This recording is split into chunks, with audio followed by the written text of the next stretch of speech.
Sunday. It is April the 30th here in the United States.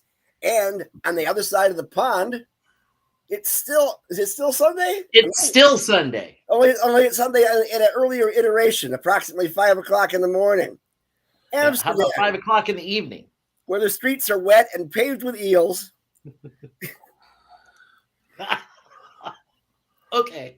And as I mentioned before, when you go to the coffee shops, the coffee is not the highlight of your day. Hardly not. And we have a guest coming from all across the pond to talk to us. But the first time, let's all jump into this morning's rotation.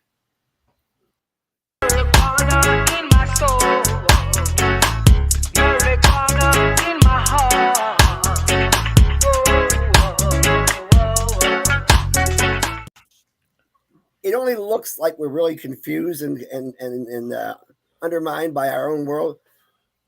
That is a heck of a pipe. That is so cute, and that is a genuine Captain Hooter doll. That is a Captain Hooter pipe, and you cannot get this in the stores. No, there's only one. I have two of these. I have a Captain Hooter pipe, and I have a Hunter Thompson pipe. Gonzo. Nice. Oh, that's cool. Made from the same artist. Pipe. I should have one of those, but we'll make that happen. How are you guys? All right. I am Gary Stein, your political director of Suncoast Normal, trying to get our act together on a very, very strange week. Now, right below me, we have our MBA, our deputy director, and our fantastic Carlos Armida. Thank you. Soon to be bi-coastal. As he will be on both sides of the bay as Chillum expands over to St. Pete. We're really excited about that. Right now, he's still at 1714 East 7th Avenue in Ybor City, where it all began.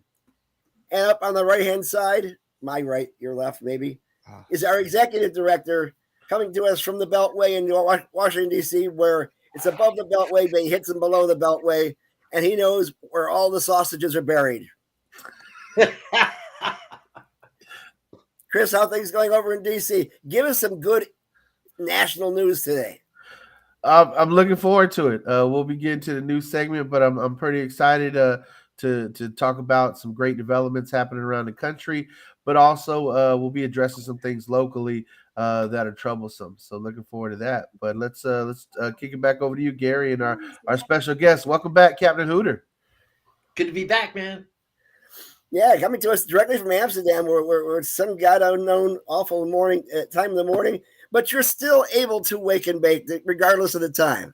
I am definitely able to wake and bake, but the good news is that it's 5:09 p.m., not a.m. here. So we're already went through the brutal parts of this, and I'm happy to enjoy your morning wake and bake. Well, thank you.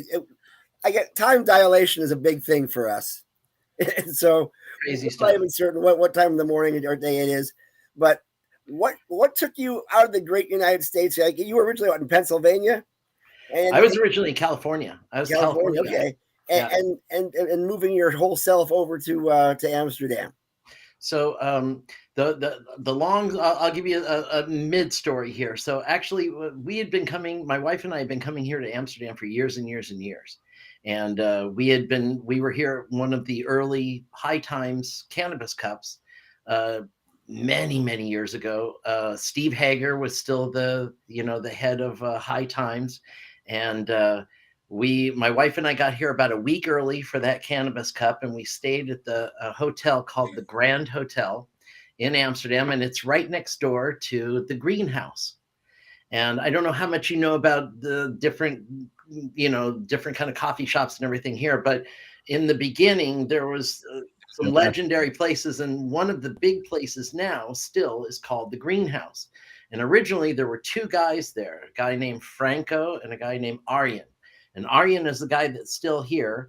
And a guy named Franco, though, was one of the original guys, and he was the host, and he was the grower. He was the personality. He was fantastic. And he's the one who created the Strain Hunters, TV show with Aryan, and he really was the heart and soul of that organization. And unfortunately, he died. But when he was one of the real triggers for me and my wife when we first came here to really fall in love with the whole coffee shop experience. And of course, hanging out with Steve Hager and going around to all the other coffee shops that were happening in those days, which was a very freewheeling kind of experience. It really just kind of got its hooks in me. And so we came back, once a year. We owned a travel corporation. We planned meetings and events for companies. I'm sorry to cut you off, but I'm a big fan of the Strain Hunters show. And I was just wondering what was it about the greenhouse that made you want to come back so much? So it was hospitality. As much as it was, the quality of the buds were good. But it was Franco, that guy was, at that time, he was one of the great ambassadors to what really, blew everything up, especially on that high end, on that level. He was just a fantastic guy. And, I don't want to disrespect, because some people sometimes don't come across as super friendly. And he was just different. He was unique. He was super friendly and outgoing, and that was something that really set them apart and gave them a huge start to the great massive success that they have now. But anyway, that was what really got me started. And then we had an opportunity to live all around the world. We lived in Canada for 10 years. I lived up on Vancouver Island for 10 years and raised my daughter up there, which was fantastic, and got a chance to smoke all the very best Canadian bud from that aspect. And then eventually, when it was, we had an opportunity, we came over here and moved into Amsterdam. And that was when I had a friend who called me and asked me if I had, what was the best coffee shop in town, because I had been coming here for 25 years. What was the best coffee shop in town? And I said, I don't know. I haven't been to all of them. And that was literally the beginning of started the entire process of writing the book, and still being the only person to go to every single coffee shop in Amsterdam. Now, I got to tell you, Amsterdam was mentioned on the floor of the House when we were first creating a medical program here in Florida, and when we were going to Tallahassee and trying to make all the rules and regulations. And these guys who have never been to Amsterdam were absolutely certain that they had to mention the fact that Amsterdam is part of a country that puts caps on their THC. And so therefore, because they are so liberal, that obviously Florida, who is not liberal, should have every right to go ahead and put caps on their THC. And that's not exactly the situation with the coffee shops. Number one, that's not even government cannabis that's even even given at those coffee houses, correct? Correct. Yeah, it's all it's still the growing part of it's still illegal here. That's the part it's all backwards, absolutely insane. And it's the thing that's really limiting the ability from Amsterdam to still have, there was a point where this was the place. This was the most front row of where you could get buds in the world, for a while. It was the most. Now, what they limit is the amount that you can purchase, right? So you can only purchase 5 grams at a time. But that's the only really limitation. You can see all kinds of, wild THC levels. But here's another funny thing. There's no testing here. Okay. There's no testing. That's one of the reasons why I think I kind of became a thing, is because I'm a professional interpreter. And I'm one of the only people that actually looks at these buds with a microscope. And, to me, if you're not looking at a bud with a microscope, you don't know the truth. And that's why I when I walk around, I have my little microscope, and I call it the truth. And you can call this a flower anything you want to call it. Tell me all the things you want to tell me about it. It goes. I don't care until I look at it with a microscope. So and then, since cultivation is illegal in Amsterdam, that means that every single bud in those coffee shops is not legal. Not technically. Okay, again, this is part of the there's wild different things here. So it's called the backdoor policy, right? So as soon as the weed actually goes through the back door of the coffee shop, it's legal. But they're only allowed to have a certain number of gram counts per the shop, right? At any one time. Okay. So that limits as far as how big your menu can be, how many different varieties and different cultivars you can have, because you can only allowed to have, I think it's 500 grams in at a time. So, depending on the size of your coffee shop, how many different times you have to have this illegal transaction almost that's taking place. And then you have growers that, you have boutique growers that are some that are known, like Soma. Do you guys know about Soma? Soma Sacred Seeds, you might be familiar with.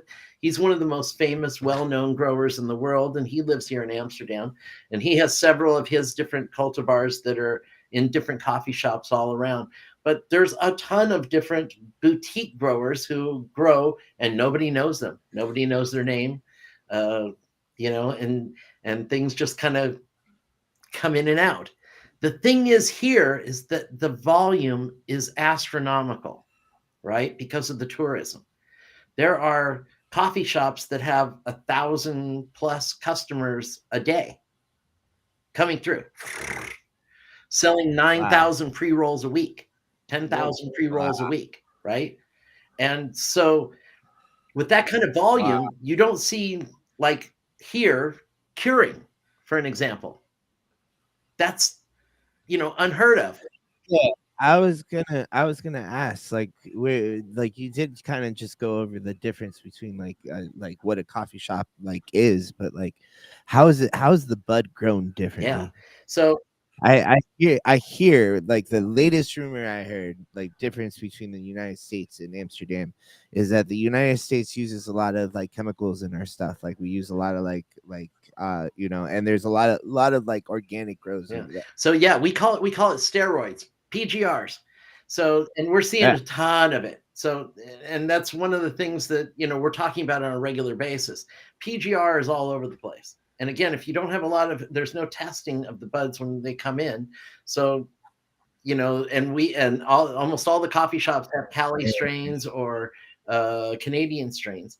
And, honestly, my truth has been showing me that a large percentage of those buds are overripe, which is probably the number one thing that I see is overripeness of buds. And we do see a lot of bugs. We have been seeing a lot of webs that have been, and you have to think logically. If you're in California, you're in Canada, and you can't get your bud licensed or approved, and you're supposed to go and destroy it, right?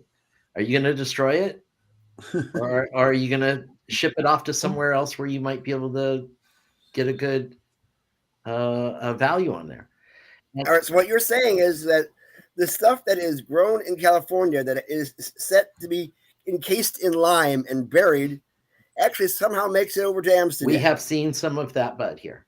Now, I'm not saying that, let me be very clear. That's not the case with most of it, but we are seeing it here. And what I have seen is over the last 6 months, I have seen more infected buds and bad buds than I've seen in the last 6 years. Wow. And I have the photographs to document them all. Because, I create the artwork for Captain Hooter Art. So whenever I see anything that is attractive, good-looking buds, or, So anyway, the bottom line is, though, that here we're in this really weird kind of a place because our competitors are actually Spain, right?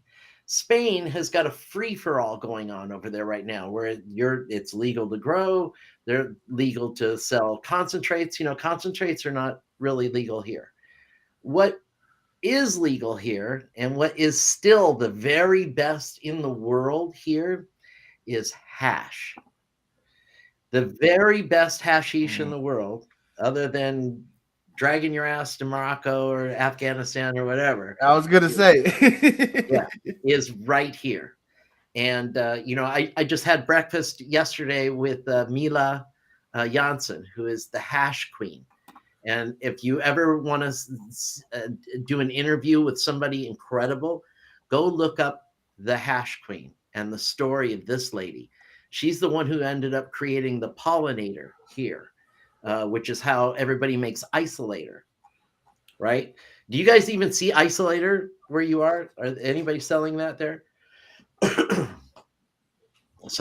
is that? Isolator is essentially the trichome heads, and it's created in such a way where it almost ends up looking like a caviar. And when it's done properly, it can be turned into this one of the most amazing products. I watched a young man not long ago take his fingers, and he goes in, and this is old school, right? Goes into the thing, grabs it with his fingers, and then starts slapping it into his hands and working it like this. And pretty soon he ends up with this thing that almost looks like bubble gum. Stretches out just like this. And that's all pure resin, all worked into this beautiful, flavorful, nummy little nugget of high THC overload. And that's something that again you need to Google her, Mila the Hash Queen. And last night we were all. She was one of the financiers, one of the people that helped to put together a movie that was about Frenchie Cannoli. And Frenchie Cannoli, and that debuted all around the world last night. He just passed away about a year ago, right? He died a year ago or 2 years ago, I think. Frenchie Cannoli, and he's a legend here, all around. And last night we had some of the true royalty of all of cannabis here in the Netherlands. So Uncle Stoner, do you guys know Uncle Stoner, the guy who creates the squash off? Okay. We feel very isolated. Okay, now. so you need to know about. So the squash off is a resin competition, and that's straight up where hard craft, right? And then the Mila, who is the hash queen, also runs the Dabadoo. Dabadoo, huh? The Dabadoo, and these are all worldwide competitions. I think she just finished in Ecuador not too long ago, and he's off. They're all spreading the world. So Captain Hooter, you have this amazing book. You have all this knowledge of him. Fuck it. I have the honor and the privilege of having you on our podcast today. If I was ever to take a trip to Amsterdam, what would be like the first thing I would do? Like, what would you suggest I do? Like, what should I, give me a step by step? What would be the best way to get the most out of Amsterdam? Okay, so now here's I swear to God, this isn't a pitch, but you led me right into this. So since I've been here 10 years, right? And I've been to all the coffee shops. I did all this stuff. You've seen like a culture evolve of sorts. Yeah. And however, the biggest coffee shop in Amsterdam is called Prix Demi. Okay. And I created a product which just came out about a month and a half ago, and it's called A Perfect Day. And what it is you can buy pre-rolls all over the place, right? Nobody had ever packaged 5 pre-rolls together. And what I did is I took them and said, start with a sativa, then do sativa dominant, then do hybrid, then do indica dominant, then do indica. So we can have a perfect day, okay, from morning till bedtime. And then what I did to make it interesting is I created this website and a QR code. So when you buy the 5 joints or the 5 pre-rolls, there's a QR code. It takes you to the website, and there's itineraries for all the cool different things to do in Amsterdam paired with the doobies. Okay, so it'll say, great, we're going to start off with Wake and Bake over at Prix Demi. We'll have a little breakfast. We'll smoke the sativa. And let's say one of the itineraries I have is we're going to do nothing but eat, smoke, and drink all day. What's like a breakfast at Prix Demi like? Is there like a difference between an Amsterdam breakfast and like a Cuban breakfast like I'm used to. Oh yeah. Yeah, So Cuban breakfast they do always all the Nada, café con leche. yeah. Café con leche y pan. Oh, get it well. Mantequilla. They have all kinds of different kinds of sandwiches, breakfast stuff. The scrambled eggs are incredible. What I do when I go in there is I get their scrambled eggs with bacon and a little bit of cheddar cheese mixed together. But they have pancakes. They are known for their milkshakes. People come for their milkshakes, and they've got this special sandwich for breakfast, huh? Wow.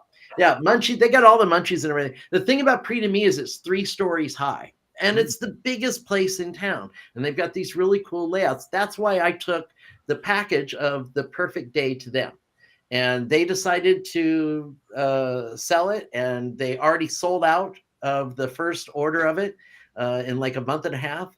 And they're, I'm getting regular messages. One of the other things is on when you go to the website. It has a chat button.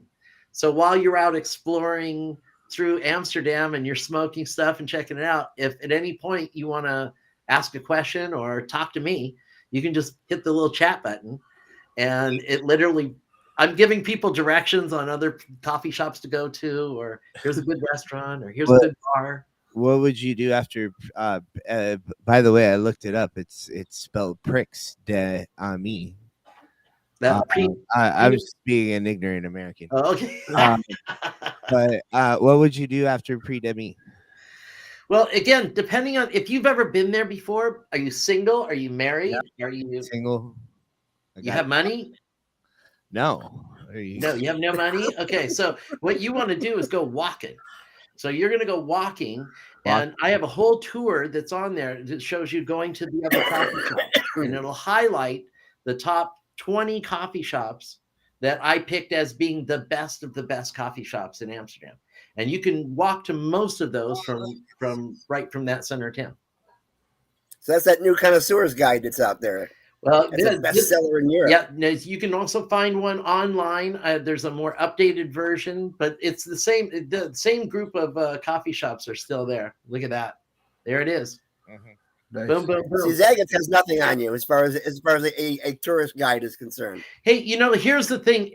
I don't know what everybody else did. I have a lot of experience. I did this just like they do the Michelin guide. Okay. I took this shit really, really seriously when I did it. So I had used the exact same words. I ordered only whatever the best, most expensive bud there was on the menu. Nice. I sat down, I ordered, if there was something to drink or eat, I sat down and tested everything. I did the exact same thing, and I was so fair as I could possibly be. And I'll tell you how fair I was in the first version of the Connoisseur's Guide. Actually, in both versions, the greenhouse didn't make my best of best coffee shops. And it was, if there was any bias that I might have had about this at all, it would have been about the greenhouse because I loved it so much. But unfortunately, are you you're like really productive when you're stoned, aren't you? Because like how you're that's a rare feat to be able to like write a whole book getting high all day, basically. Yep. Now, does it help to actually drink coffee while you're actually knocking those out? Yeah. How long did this take you? Did you like have to like take a break at times where you're like, oh shit, I'm too high, I can't go home right now? Interesting part of that. So in the first week when I first started it, the way the rules work here is you can only buy 5 grams a day. So in my mind, I could only judge, or I could only do 5 a day. And so I was probably about 4 days into this, and I thought that I was screwed, honestly. Because what happened was, it's one thing when you're kind of here doing a cannabis cup and you've got things in front of you and you're doing all this. It's very different when now you're reviewing the whole thing on a grand scale and you're doing 5 different a day and you're getting the names. It's when you do the cannabis cup, you don't have a name of what the strain is. Here, all of a sudden, now I have these 5 grams I got today, but the names didn't match the buds. Okay. So I'm looking at things that says, this is Snoop Dogg Cali Kush. And I know Snoop Dogg Cali Kush. And I look at it and I go, that's not Cali. It's not, Snoop Dogg wasn't near this. And that's not a Kush. Okay. And I started running into that over and over and over again.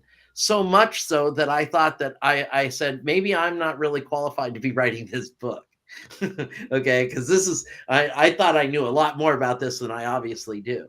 And I got so that's a fantastic quote there. I can just see that in writing somewhere, someplace where it says, "I know Snoop Dogg Cali Kush, and you, sir, I know Snoop Dogg Cali." Yeah. You are not Snoop Dogg Cali Kush there. But I got so lucky because somebody referred me. I was telling him I'm thinking about quitting doing it. And he says, if you talk to Max Montrose, and I didn't know who Max Montrose was. I Googled him, found out he runs a thing called the Trichome Institute. I Instagrammed him, told him I was writing this book and that I was, my scenario. He talked to me on the phone. So this was the guy, the head of the Trichome Institute. He spent 2 hours with me on the phone. In those 2 hours, he verbally probably gave me half of the course. We discussed it. It was the power instruction, and he completely changed my life from that moment. And then I started taking the course, but I was then able to finish the rest of the book. But now looking at it as an interpreter would look at it, rather than looking at it like I was doing before as just a smoker, a regular consumer, right? And over the course of the next, I think it took about 3 months for me to get all of the samples. It was 168 samples. And then I had to have time to review them. And then the ones that were the winners, I went back and photographed, once they were decided it was narrowed down, they were the winners. And then I made up some nice awards for everybody. And that was it. Now your pictures are really close up. I mean, really, really, really close up. Right. What's the magnification you use ultimately to check out the anatomy of the buds? Right. So I'm using it. That's 140 times, and I use a hand microscope. And that, like the pictures you're looking at right there, there's probably 100 photographs that make up that one photograph. So I do something. It's called photo stacking. So I will shoot the bud from all kinds of different angles and perspectives, and then put them all together. And then again, and I've been doing lots of magic mushrooms too. Those are fantastic. Mushrooms, that's one of my favorite shots. Those are magic mushrooms. I was going to say that's not weed. I don't know what that is. Some beautiful fins there. Those are some beautiful fins. Amazing weed port. Absolutely. But, again, huge props to the people over at Trichome Institute. And, we're talking about, he really took me to the next level and allowed me to understand. And if you go to my YouTube channel, after I wrote the book, for a year afterwards, I traveled all around Europe and all around the Netherlands, and I did something called a weekend bud report. And you can see all the other major cities that are here, Den Haag and Leiden and Haarlem. I've been to all of those, all over Barcelona, and I reviewed 5 different coffee shops. I picked out 5 different buds, and I usually publish those reports on a Thursday so that if you were coming for the weekend, you would know the best 5 shops to go to that weekend to pick out the best buds in town. And honestly, that's what I tell everybody. That's what you really have to do when you're coming here to Amsterdam or to any city here, even Barcelona. You have to really look online now on the Instagram and what's the other one? Telegram, and get into the groups and into that are actually the people that are reviewing buds in that area. And that's how you really find out what is the best bud that's happening at the moment when you're arriving, right? Well, Barcelona is an interesting area in regards to the temperature and all that bit. But how long has cannabis been available to the general public in Barcelona? Because it explains a lot about Gaudi. Yeah. I'm not sure exactly how long that's been. But I'll tell you another interesting thing about the differences between the coffee shops and the cannabis clubs, right? So there are clubs there. You're a member of a club there. Whereas here, you're a coffee shop. So you can just run in, anybody in the public can go in here. And it makes for a tremendous difference. And in some of the cities that you go to in Spain, you can really hit gold. And I mean like California Emerald Triangle-esque gold. Down in the southern parts of Spain, there's an area called Andalusia, depending on how you want to phrase it. There's a city down there called Huelva. And right after I had left here to go down to do something last year, I had the great fortune of being able to go down to Huelva 2 or 3 times. And I became a member at a couple of their clubs. And I'll tell you something I've never seen anywhere else, and I don't think any of you have ever seen this either. At some of these clubs, one in particular, when you go to the menu, it would say like sativas, S5, terpenes, limonene, limonene, energy, creativity, 15 euros a gram, cured 18 weeks. Next one, amnesia haze, 14 euros, cured 26 weeks. Curing times on the menu, right? Have you ever seen that? No. We're dealing with beef over here that we basically get whatever they have available. Yeah.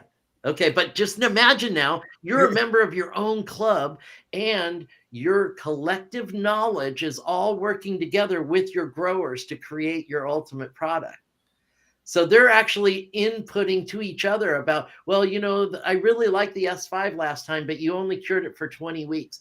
Remember when you cured it for 32 weeks, how good that was? That was a much better, but okay, we're going to try it for 28 weeks next time. They're fucking with it on another level, right? Where they're getting meticulous detail on what they're using, how they're doing their soil, how the soil is being worked. Are you guys familiar with Korean natural farming?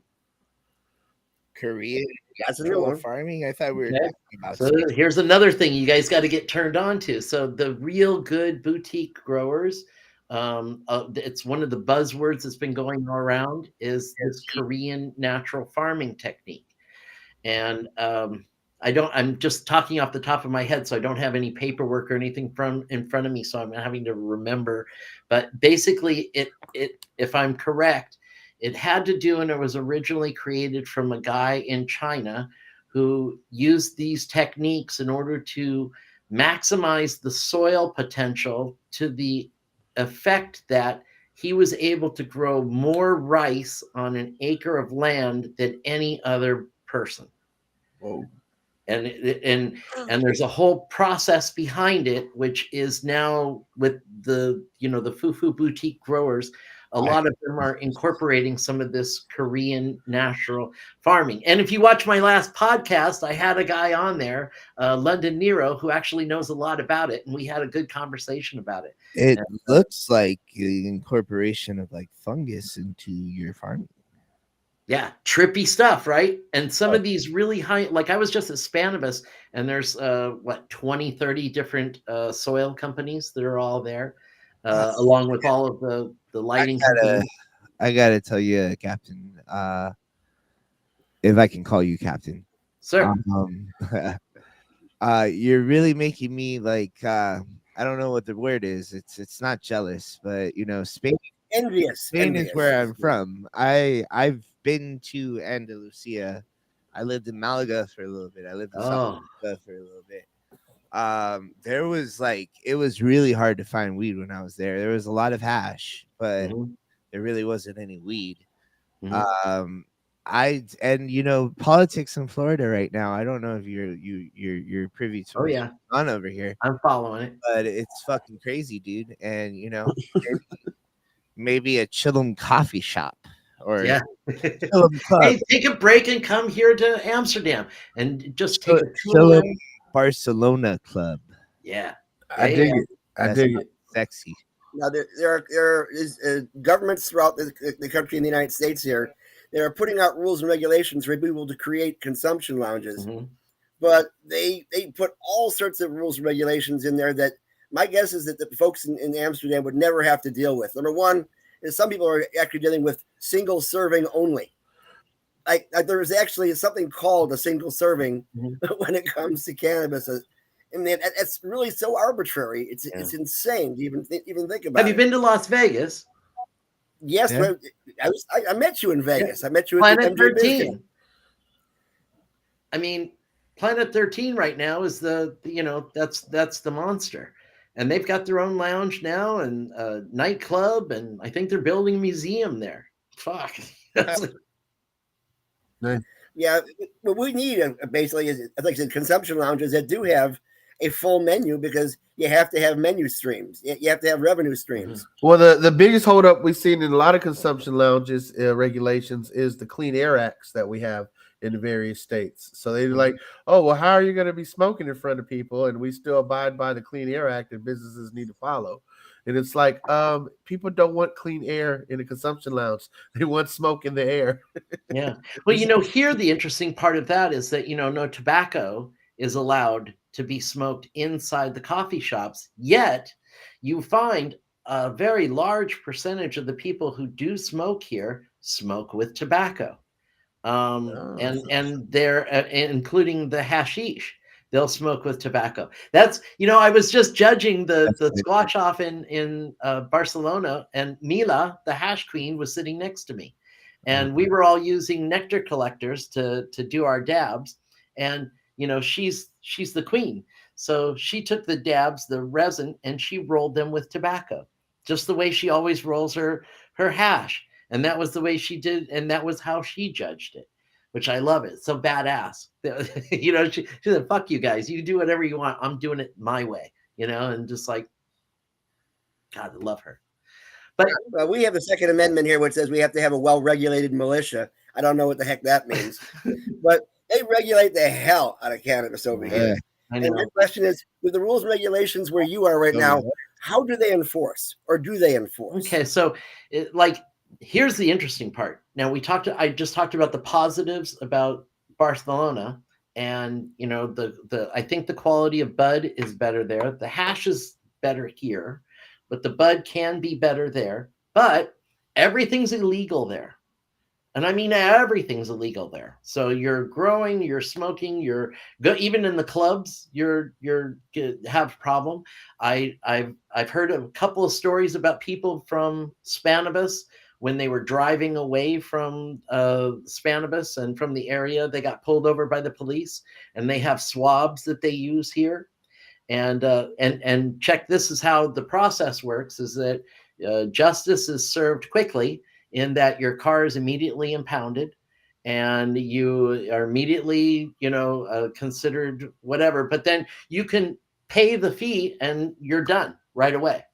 So it's like justice is just a paycheck away, or just an amount away, but they are getting you with those swabs. So the cops legally fleece you in Spain. In Spain, right? And plus, you've got the pickpockets if you're on the Ramblas, and but it's such a beautiful country, and there's so many cool people, and the clubs there are lush. Some of them are so beautiful, and the specialties that you can get at some of them, like Terp Hunters makes these really great donuts, which they're quite known for now, which is the little hash in between. I don't know if you guys are getting those yet. They have a specialty artist who is known there for rolling those for a long time. I thought you were actually talking about like infused donuts. I know. Yeah, no, these are actually, and that's the other thing in Spain now. You've got all of the culinary aspects in place. I was one of the judges for the Munch and Roll this year at Spanibus, and I had, I think it was 32 different edibles I had to test out and sample over about a day and a half. But the quality of the things there. I had a chocolate cigar that was inside its own humidor. Wow. Right? Infused, that was fucking heaven. It was as good as if you were at La Millerie or somewhere in Paris. It was phenomenal. And all of the different kinds of gummies and cookies and fudges, and they're able to explore, and they're creating all these new goodies there. Whereas here, you're legal here. So while, you know, you don't have to worry about getting arrested for going into a coffee shop, you can buy up to 5 grams as long as you're over 18 years old. You can smoke. You can't smoke on the streets anymore. Used to be that you could pretty much walk around and smoke on the streets while people were walking around going through the red light district. But this is still very much a walking city. People still are smoking. You know, again, they smoke it with tobacco, right? So it's almost impossible for anybody to be able to distinguish between a joint and a cigarette, right? For locals and such here. So unless you're actually with a bong or taking a pipe hit or something on the street, you don't really need to worry about having any kind of hassles there. And is there any way to like get like dabs, like concentrates like that? Yeah, so there are a couple of shops here in town who have been showing on their menus some things. One of them is called Family First. And another one, which is real close to them, called the Old Church. It's dabs are illegal here. Concentrates are illegal here, still considered. That's why you see the isolator, which is a derivative, a hashish derivative, and you also see moon rocks here. Okay, but it's not like the corrupts moon rocks or that we see in the States. This is a hash derived moon rock. So it's a different kind of a moon rock. Still get you high, gets the job done. But that's really the difference between the two of them, right? So you have the freedom of you could go around to coffee shops all day long and all, you know, and get fucked up all day long. Okay, yeah. Okay. So I know this is a marijuana show, but you know, mushrooms, dude. Like, I think it'd be safe to ask you for. So here's the how much a couple of years ago there was a girl who, and this is the short story, was some girl who allegedly took mushrooms and jumped out of a window. And it used to be they sold real properly grown and harvested mushrooms. Now what they sell are called truffles, and they are the root, the bottom part of the magic mushrooms, and they are not anywhere near as good as what a magic mushroom is. They're like the mycelium, right? The stem, and like, but again, the root part of it is in right. And you can see them. That's what's legally sold here now. Is there even psilocybin in that? There is. There is. It's just it's at a different level. I've tried it. I didn't really enjoy them myself. The good news is if you live here, you can buy kits, and you can buy a kit and you can grow your own mushrooms here, which is fantastic. It's for sale here at Chillum Mushroom and Hemp Dispensary here in Ybor City. Mm-hmm. Are you doing any microdosing? For mycology purposes only. Mm-hmm. But we have Amanita muscaria. We don't have anything with psilocybin in it. We sell mycelium that could potentially fruit you know, if you were willing to break the law, right? But for research only. Right. Well, if you want, I had 2 interviews on my show. Grow kits, 3 different kinds of grow kits. One was with Ian Bollinger, who's the guy who runs the Magic Mushroom Cup in Oakland, California. And also the gentleman that runs the Hate Street Mushrooms in San Francisco. And he teaches online classes on how to create your own magic mushroom gardens and how to search your local areas in order to find something that might be grown. Street, like Hate Street mushroom. Yeah, Hate Street. The Grateful Dead, Hate Street, San Francisco. Yeah, he's Hate Street Mushrooms. Fantastic character. You're gonna love him. Wait till you see his YouTube channel. Oh, he's like butter. He's fantastic. Cool. Yeah, but that's basically the situation here. So it's not really a destination for that here yet. But getting back to enforcement, you mentioned the fact that they can only carry just so much on board on the in the inventory of each individual restaurant. Right. So how do they meet demand if there's only just so much that they can carry in the morning? Do they ever run out, or do they have runners that automatically bring more each time? Yeah, that's what you have to assume. I don't know this. I've never watched this process with my own eyes, but that's what I understand is they have to have obviously some runners and people that literally come through a back door and keep their inventories to where it has to be. And every shop is different, and they all in their different neighborhoods, and they all have their different volumes, and a lot of them have their own independent growers or independent boutique growers that provide for them.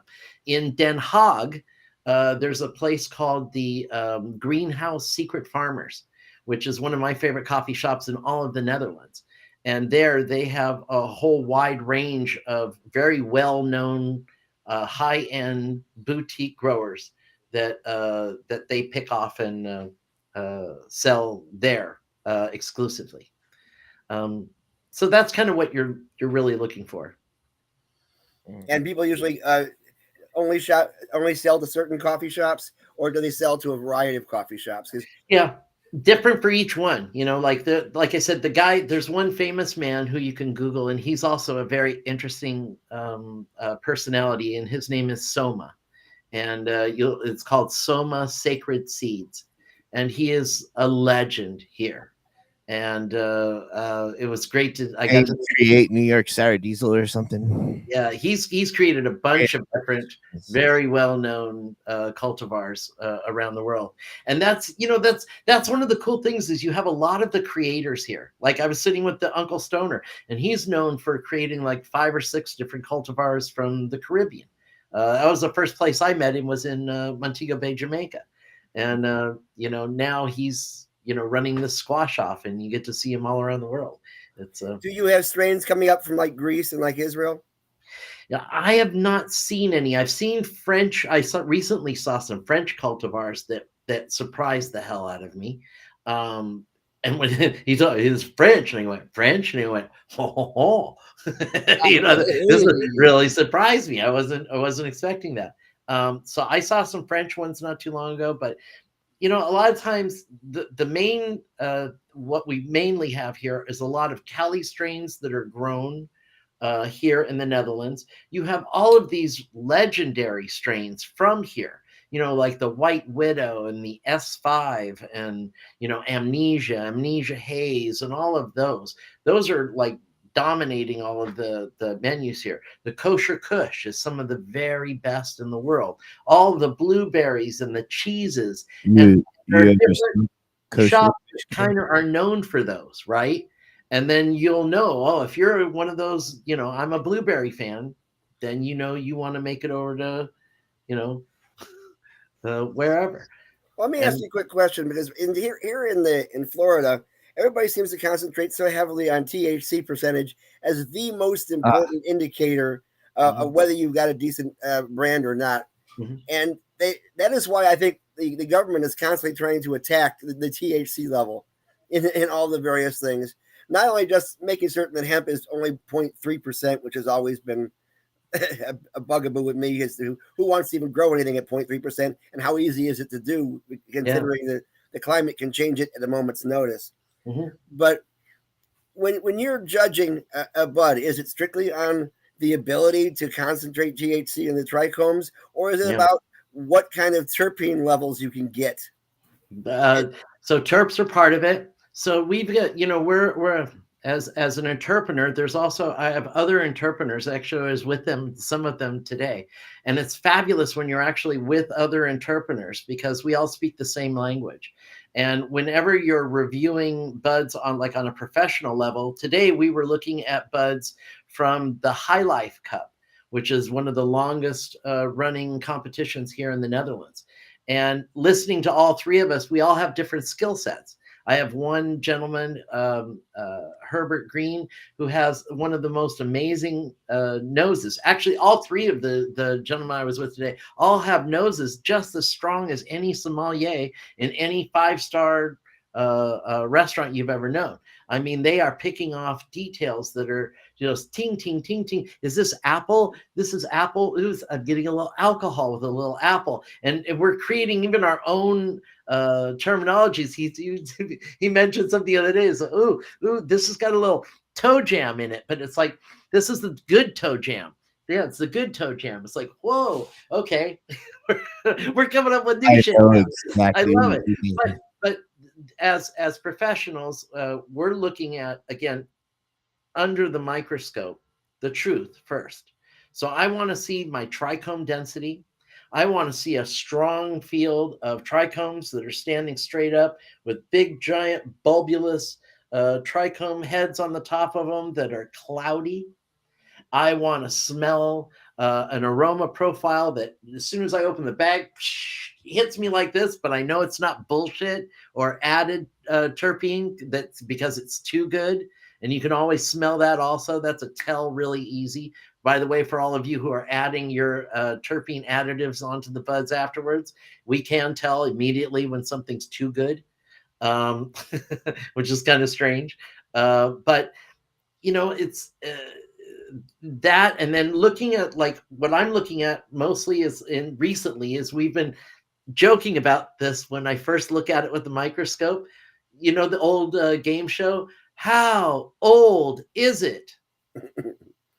And we're all three of them. Okay, let's go look. How old is it? And then we're looking to see what is the range of overripe trichome heads versus ripe ones versus underripe, right? Oh, wow. And then you get a percentage. So we're looking at things and going, okay, so I'm looking at, 30% overripe.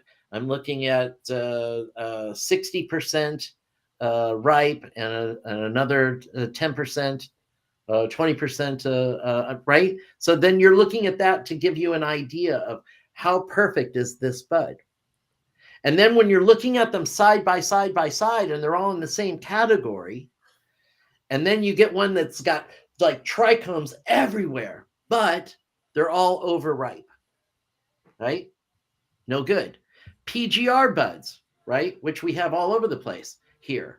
PGR buds, all the trichome, all are the trichomes are all spread out and weak. And instead of the trichome head on the top looking big and round and bulbulous, it'll look more like a thumbnail, right? So, you learn to start looking at these things over and over again. You go, okay, I got no smell, hard as a rock, and all the trichome heads, this is PGR. Next, right? Because now I'm looking for the best of the best. And that's normally how we're reviewing things. And that'll be the process. We were still getting it here in Florida, where there was one company, I'm not going to mention their name because we don't want to give them any advertising, but they claimed that they had Gainesville Green back. Oh, yeah. And what it was that was a cartridge that was essentially assembled as to what they thought Gainesville Green was. Is basically what we call hot dog water, essentially. And yeah. You can taste the hot dog, but the hot dog ain't there. So, Cap, do you have like an interpreter's guide or manual how to become an interpreter in the works? Sure. No, well, I don't have anything, but you can go to the Trichome Institute, trichomeinstitute.com. They have a full bundle there of all kinds of different tools and things that you can use to be an interpreter. One of my favorite tools, especially because I'm an old guy, and old guys, we lose our sense of smell. It's one of the things that kind of goes away first, is you lose that. And so this is a Trichome Institute terpene kit.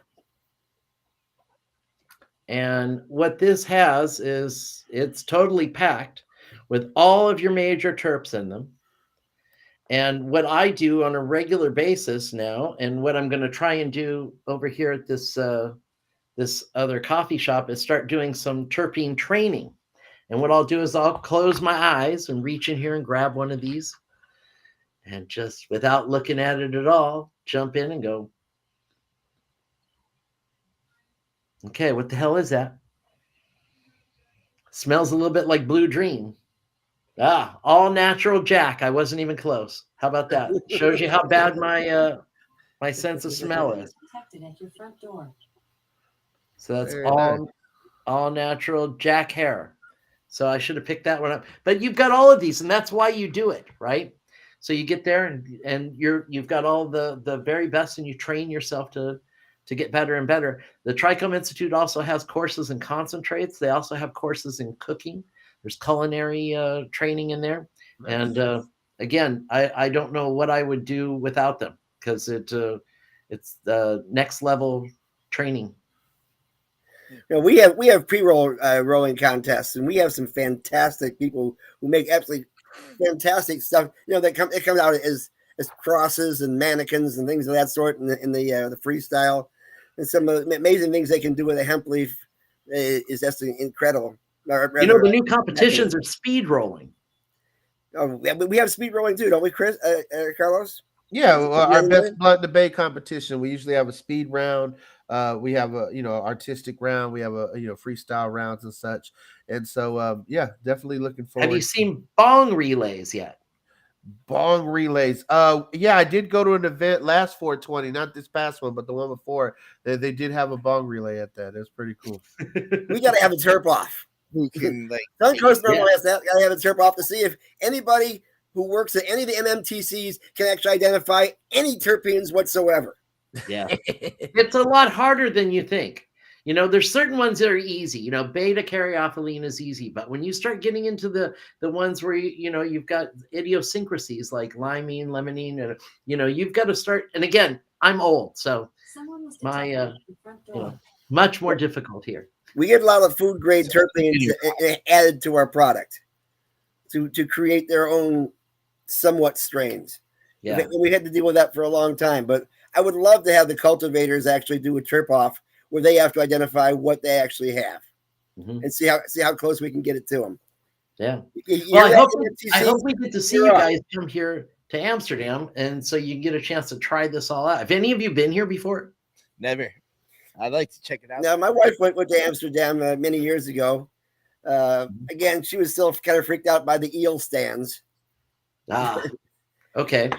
Well, I'm going to try and do this for you. And if you want to give me just a second here, I'm going to show you something. And I apologize because I'm going to... This is something that I'm really delighted about because we just got moved into this new place. And I'll give you a real good taste of Amsterdam right now. Look at this. Cool. That's not New York City. Beautiful, beautiful. Wow. And you have a fair amount of seagulls.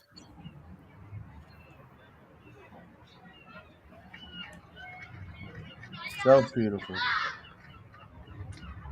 I don't know if you can see all of that. We're getting a good look right now, yeah. What like body of water is that? What is that? Truly amazing, man. It's such a beautiful city. And when I go and walk down to go to review buds or go take a look at anything, it's insane. It's like you're walking by a history book every single time. What body of water was that? What was... That's a good question. I don't know. It's the Amsterdam Harbor. Ah, okay. Yeah. Yeah. Well, Captain, your wealth of knowledge, we appreciate you coming on today. I believe Kano has some news topics to go over. Now, I should mention, but before we get into the news, that book that we were talking about earlier, that's not the Connoisseur's Guide. That's the guide to the Amsterdam coffee shops. Mm-hmm.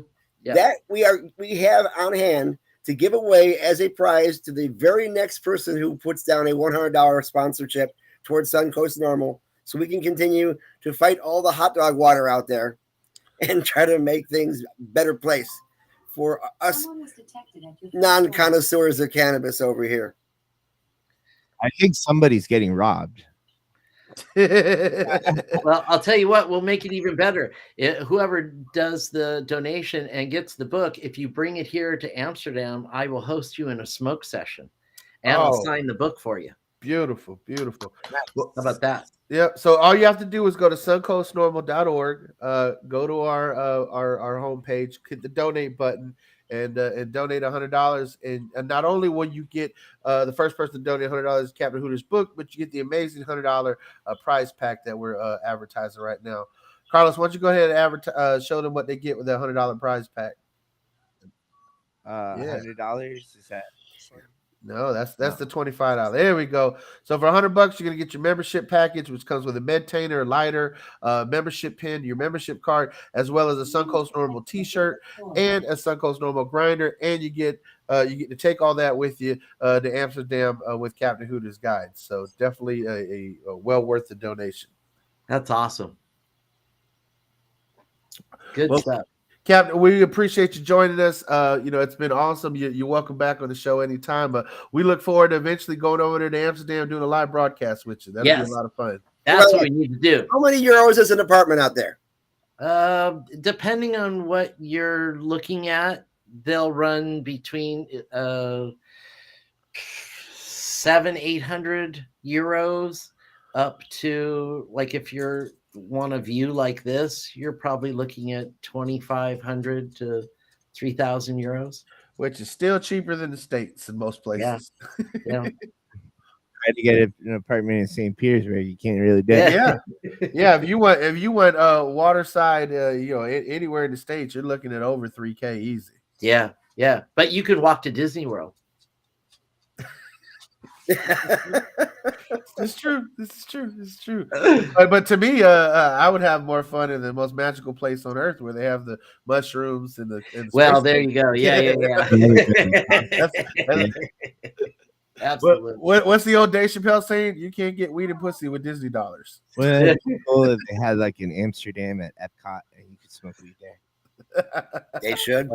Oh man, they should. That would definitely change my view of Epcot if we added cannabis to the Food and Wine Festival there. Oh, that'd be worth it.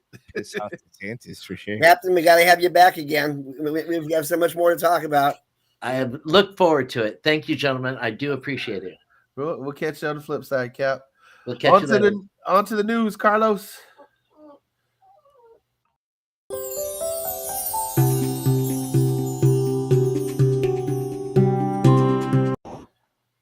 All right. So, ladies and gentlemen, just getting things going, we have some updates around the states. In particular, after nearly a decade of lawmakers initially enacting legislation to recognize low THC, high CBD cannabis extracts, the State Regulatory Commission in Georgia has finally issued licenses to the first state legal providers of medicinal cannabis products. So on Wednesday, members of the Georgia Access to Medical Cannabis Commission granted a total of 5 licenses to a pair of medical cannabis providers. Their dispensaries will be in Cobb County, Bibb County, and Chatham County. And 2 of the 5 dispensaries are anticipated to open their doors to the public actually already this weekend. So, what they're going to have there are CBD products with no more than 5% THC. And so, we'll see how this shakes out in Georgia. They will issue a 6th license when their registry reaches over 25,000 patients, and additional licenses issued for every 10,000 patients. So let's see if Georgia gets it right, where Florida has gotten it wrong, and see how things work out. Now, on the brighter side, Minnesota is poised to become the 23rd legal marijuana state after this past Friday, members of their state Senate passed legislation legalizing possession, home cultivation, retail production, and sale of cannabis to those 21 and up. Provisions in the measure also provide for the automatic review and expungement of criminal convictions specific to misdemeanor marijuana violations. It passed by 1 vote in the Senate along party lines, with Democrats supporting it and all Republicans opposing it, 34-33. So when people say every vote counts, boy, does it. And then just looking at that, just days after the House approved it, there's got to go to conference committee, but it is going to be sent to Democratic Governor Tim Walz, who's on record supporting legalizing and regulating marijuana. And so once it's signed into law, adult use possession provisions will take effect August 1st in the state of Minnesota. So, looking for some progress there. To give you an update on the clinical side of things, Preclinical data published in the Journal of Biochemical Pharmacology, coming out of Jerusalem, Israel, has shown that terpenes, which we talked a lot about today on the show, and Captain Hooter talked about being an interpreter and being able to distinguish between the various terpenes in cannabis. The terpenes in cannabis modulate the interaction between THC and its an endogenous receptor. So, basically what they're saying is that there are certain terpenes, borneol, geraniol, limonene, linalool, alsamine, sabinine, terpeneol, amplified THC activity at the CB1 receptor, even at low quantities. And so the results demonstrate that all terpenes, when tested individually, activate CB1 receptors at about 10 to 50% of the activation by THC alone. The combination of these terpenes with THC significantly increases the activity of the CB1 receptor compared to just THC alone, which goes on to further prove that the entourage effect is something that is beneficial to the human body and that you can't exactly get by just isolating certain cannabinoids and just taking certain extracts and distillates, but that you do want to have whole plant extracts. So shout out to our friends in Israel for putting in the work as they have been since the 1960s and continuing the work of Dr. Raphael Meshulam to provide us with the latest that we need to know. And that's why if you drink mango juice prior to smoking, it's the terpenes in the mango that actually increase the access to the THC to the THC receptors. Yeah. Now, moving on to some local news. In the Tampa Bay area, a Pinellas judge denies the defendant's use of medical marijuana and suggests that they use Xanax instead. And this is a story by breaking by Justin Garcia in the Tampa Bay Times about Judge Dorothy Vaccaro, who in Clearwater was appointed to the bench in 2002 by Governor Jeb Bush after serving as a state prosecutor. And she told a 21-year-old woman that at her age, she probably wasn't suffering from PTSD or cancer and therefore shouldn't use medical marijuana. When the defendant replied that she uses it to calm her anxiety, Vaccaro told her anxiety wasn't a sufficient reason to take medical marijuana and instead advised that she should take Xanax, a drug that is much more powerful and has widely known side effects. Now, Judge Vaccaro is not a doctor. She's a Pinellas County judge. And, the woman, wasn't looking for a spontaneous consultation. She's not a patient. She's not a doctor. This is a defendant in a misdemeanor DUI case. And so, what really irks me out of all this is that we have over 800,000 patients in this state that are allowed by doctors to utilize medical marijuana. And Judge Vaccaro has rejected our constitutional rights. She's infringed on this woman's constitutional right to utilize cannabis and, rejected her use of medical marijuana while setting the terms to her probation and even suggested a more potent alternative with greater side effects. Frankly, judges are not doctors. Judge Vaccaro should receive some type of, I don't know what it is, but legislative, legal penalties, censure, something like for crying out loud. Why is the judge making medical decisions? Yeah. And what's more, Xanax why are they making medical recommendations? Yeah. Xanax is also well known as a method of people attempting suicide. Xanax causes suicide and seizures. And the court case was for probation for a drunk driving. So, which if your person has a history of drinking, adding Xanax to that can be fatal when it's mixed with alcohol. And this is just like a pharmaceutical for anxiety relief causes you to commit suicide. That's strange. Yeah, and now the court system is the spokesperson for the 6th Judicial Court is saying, well, she didn't order the defendant to take those drugs. She just made a suggestion, but she literally has denied this lady her constitutional right to medical marijuana, while she's on probation. Now, Florida law doesn't name anxiety as permissible reason to get medical marijuana, which is why we've asked so many of you all to support our legislative efforts. Gary has written an amazing bill that will expand up to 30 additional qualifying conditions. What we know is that in the vast majority of states, there are the ones that get it right. There are over 40 qualifying conditions for medical marijuana. In Florida, we have 10, and then we have like a catch-all phrase. And so this is where we've been arguing that this doesn't work, that this is something that we need to make sure that the legislator's doing right. And instead of addressing medical marijuana in a reasonable issue, this legislative session is winding to a close this week. And let me tell you what we don't have. We still don't have employment protections.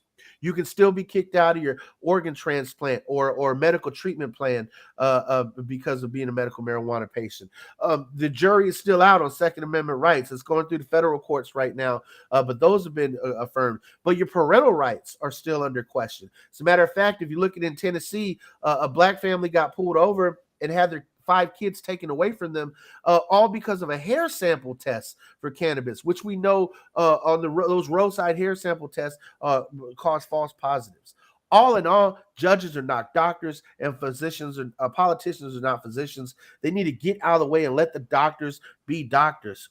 Expand qualifying conditions, protect people's jobs, protects people's civil rights. And the Florida legislature, in particular, the Florida legislature is dominated by the Florida Republican Party. Now, you guys give me shit, the listeners out there, all the time about getting political and getting partisan. But the fact is, the Democrats have absolutely no power in the state of Florida. Republicans are the ones fucking it up. So if you're a Republican who doesn't like your own party fucking up, then I suggest you contact Governor Ron DeSantis, you contact Senate President Pasadomo, you contact Speaker of the House Renner, and tell them to stop fucking up and pass patient-centric legislation. For crying out loud, they still are dicking around with the telehealth bill. They still haven't addressed the hemp bill in a proper manner and get it to a floor vote. I mean, I have no faith in the Florida Republican Party to govern in any way, shape, or form on anything that makes sense, let alone these Republican judges on the bench thinking that they're doctors telling people to take Xanax. So the douchebag of the week award goes to, that's right, you heard it yourself.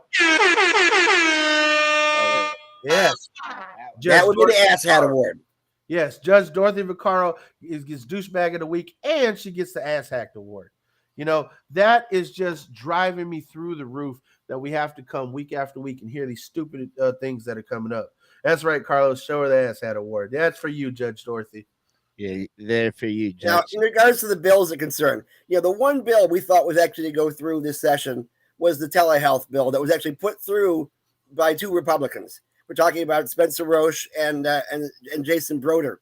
And right now, it is still stuck in its last committee. And if it's not released from that committee, and most likely it does look like it's not going to because the last week is all about finishing the damn budget, that means that the only chance we had for actually any kind of reform is officially dead. They killed every single one of the bills that we tried getting filed. Even the ones that got filed never got to committee. How unusual. But even the ones that they put out, they're killing themselves. And that doesn't make any sense. There is some provisions, like it was thrown into the Department of Health bill, that actually chastises MMTCs if they do any kind of advertising that makes it look as if they're promoting adult use. So guys, you are warned, okay? Just so you know, if you have an ad that puts out saying this will get you high tonight, that's not medical cannabis, and they will find a way of finding you. They are now. I should mention that this week was the week that all the new applications were admitted for those 22 licenses that were promised in 2017. Do the math; it wasn't last year that we're supposed to have these additional licenses. It's going to double the size of the market here in Florida. I will put out a guarantee right now. You will not see a single one of those licenses given out within the next, I would say, at least 10 months before even one is done. Because the one that they tried giving out last year, the Pigford license, whose applications were due in March of 2022, has not been given out yet. And they said they would not give out any licenses until that one is fixed. And there were 2 bills that were there to help fix the court problems that one particular license is having right now, because the guy who got the most amount of points on his application died before they were able to finish the process. And the people who are his descendants, who are actually the cultivators and the people who are going to be working with him, because that guy was 88 years old and couldn't exactly work the farm anymore, are still fighting it in court. And that bill would have allowed that license to go through, but they never even let it get the damn committee, which shows you exactly where they're standing as far as making certain that we don't get more licenses put out. You gotta love our legislature. You gotta love them. So that begs that they're either ridiculously incompetent or they're being influenced to keep the market in a cartel structure with a limited number of actors. I go with column B on that one. They're not incompetent. The stuff they do in regards to budget is extremely complicated, and it's amazing the processes they go through to put out the billions of dollars they put out every month. And put attacks at Disney aside, there's a lot of things the legislature has to do. Some things are really screwing up, like insurance rates right now, and like our prison system and things of that sort. But they do a lot of good, but you have to look for it, and you have to know where to look. They do. Absolutely. Dude. But we're not going to stop fighting. I mean, no, obviously, this session is... We knew this session was going to be a hard climb because the elections came out so much in favor of a strong GOP majority that we figured there was no way anything is going to get done. And in fact, even bills that came from the majority didn't go through. Yeah. So we're going to fight, and we need you to fight with us, which is why we're asking you to go ahead and donate to Suncoast Normal, become a member, get some of the goodies. If you're one of those $100 members, you're going to get Captain Hooter's book and an invitation, although not plane fare, to come out and have a beautiful day in Amsterdam, which I would die to do.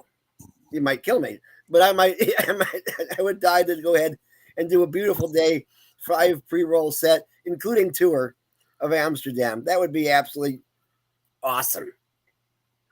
Yeah, the link you're seeing up here, that's our Patreon. That's to help support the rotation. Become a Patreon member and support what we're doing. But if you go to suncoastnormal.org and you click donate today, you're going to have access to those amazing prize packs that we're currently advertising. Whether it's a $10 donation, get you a lighter, $25 donation, get you a membership package that comes with a Medtainer and a lighter, as well as your pin and card. Your $50 donation will get you the membership package plus a T-shirt. The first person to donate $100 today gets the grinder, the shirt, the membership package, and Captain Hooter's book. If you donate $250, you're actually going to get all these great things and a Suncoast Normal glass rolling tray, which usually retails for around $30. So you're have some amazing opportunities here. If you want to become a sustaining member of Suncoast Normal, by all means, we'll mention you here on the rotation, as well as put you on our website, and you get all the amazing prize packs. And if you're someone who's like, you know what, I don't want to pay dues anymore, I want to make it a one-time thing, you can get a lifetime membership right now to Suncoast Normal for this limited time with all the amazing items in the prize pack, and for the simple cost of a $1,000 donation. So by all means, go on ahead and go to our homepage, suncoastnormal.org, which is right there at the bottom of the screen, and click donate today. Become a sustaining member, lifetime member, or donate at the price tier, which you think is in your budget. We really appreciate y'all being a part of this. This is a membership-based organization. It is because of you all, the members that we have, the industry we have, continuing to push for PACE-centric legislation, continuing to push these MMTCs to do right by their customers, which are sick people in many cases. And for that, we want to recognize people in this sector for all the amazing work that they're doing. Great segue. Yes, on May 27th, Memorial Day weekend, that Saturday, we have the Cannabis Action Awards, which are going to be hosted at Hooch and Hive. It's free for Suncoast Normal members. So if you donate $25 today, you're going to get in free. If you're interested, you can go to our website, suncoastnormal.org, and get tickets if you're a non-member. We also have VIP tickets available for folks who want to get a table near the stage. By all means, we have vendor opportunities available. So if you're a vendor or a business in the cannabis space, you're interested in reaching out to us, shoot us an email, hit us up. By all means, shoot us a message on social media, and we'll get you going.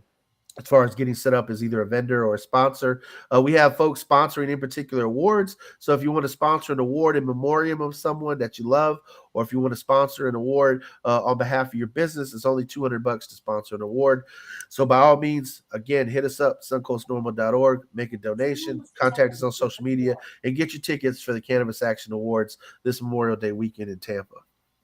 And with that, I will kick it back over to you, Carlos, in the studio. Bye. Is that the are we done? We do have, we should mention we do have one major sponsor already, correct? We got actually a couple major sponsors.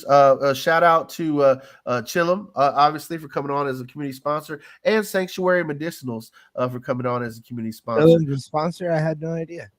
The check cleared. I think we're sponsored, Carlos. we can actually mention you in a nice way. So thank you to Sanctuary Medicinals, the people who once said, well, how different could be growing cannabis from growing roses? Well, obviously they figured it out, and they were good enough to go ahead and sponsor us. So that's a positive thing, guys. And we're looking forward to hearing more from you. And we're looking forward to all those other people who want to sponsor it and actually get a good word from us, because we can be nasty if we have to. Well, we always love collaboration and partnership much more than conflict, and we care very much about the patients. Oh, I like conflict. As long as folks are doing right by the patients, you never have a problem with us. But the minute you fuck people over, you're going to get the wrath from Suncoast Normal. We're going to exercise. We've been accused of being a mob-like structure. I just want to know there are no RICO violations going on. We are a legit 501c4.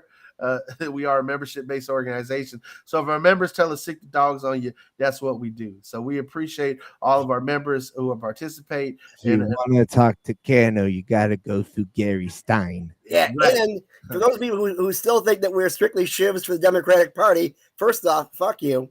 Secondly, we got coming on as part of our wrap-up of the session next week, we believe, Barney Bishop, who actually debated Chris on the subject, because he is somewhat on the right side, and he's also the lobbyist for Geo. Well, I would say Barney, is also a former executive director of the Democratic Party. He's someone who has shifted as he's gotten older, and as the parties have changed, his place on the political spectrum. But he used to be the director of the party, Carlos, wow. and now he's the lobbyist for the private prison industry.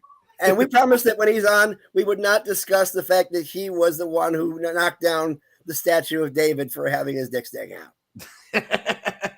Well, look, point being is that we have guests of every political affiliation on the show. Again, we call out positivity where we see it. Republicans in Louisiana have gotten this right. Republicans in Utah have gotten this right. Republicans in Florida have not. Democrats fuck up too. The Democratic governor in Delaware is going to let legalization become the law without a signature after he had vetoed it previously the last legislative session. So again, it's not about Democrat and Republican. It's about patients getting safe and quality, affordable access. And so we're going to continue to champion those things, and we're going to call out corruption, and we're going to call out shitty legislators wherever we see it, regardless of political party. So for all of those, again, who think we're hacks, I second what Gary said. Go fuck yourself. You're here. And on that note, hasta luego.